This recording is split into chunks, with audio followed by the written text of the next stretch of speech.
I know when I'm in my element because time stops, for real. It's like I will sit down at my computer, it's 9 a.m. and suddenly it's 5 p.m. and I know that that means that I was in that flow, and it's a wonderful feeling. Tuxe began when I was a working mom with 4 young kids at home, and I always felt like I was the least put together person in the room. And so I started sewing my favorite blouses to my underwear in an effort to stay tucked in and put together. And my friends started noticing and saying like, hey, you look slimmer and you look great. And I realized that, bodysuits eliminate volume in the hips. And so I started making them for my friends, and that's how Tuxe was born.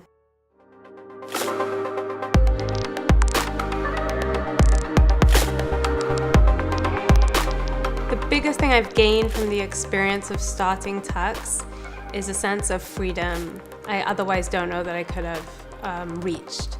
Through taking ownership of my life and the path I wanted to take and just figuring that out no matter how many obstacles came in my way, and there were plenty of them, I think there's a sense of liberation when you fight through that and you see a path through anyway. It's redeeming. What inspires me is usually not fashion related, architecture or exhibit in a museum. But more than that, I think what inspires me is people who build great things and do something impactful with their life. That's inspiring.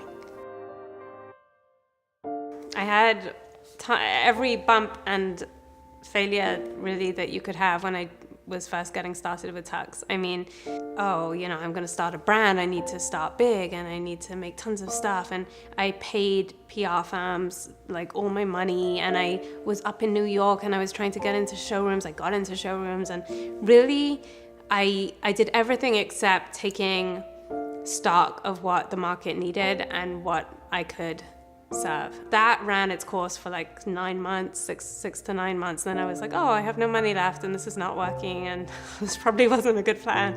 And all these people who I'm paying all this money to actually don't really have my best interests at heart. They're just kind of going through the motions.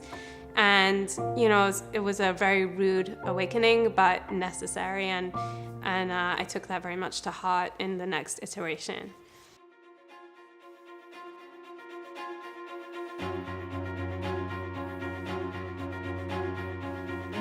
What drives me ultimately is just curiosity about what we can accomplish in our lifetime. Don't you want to know if you can do this? Like before you die, don't you want to know what you could have done? That's what I want to know, and that drives me. And I will never know if I don't try. So I think it's worth trying.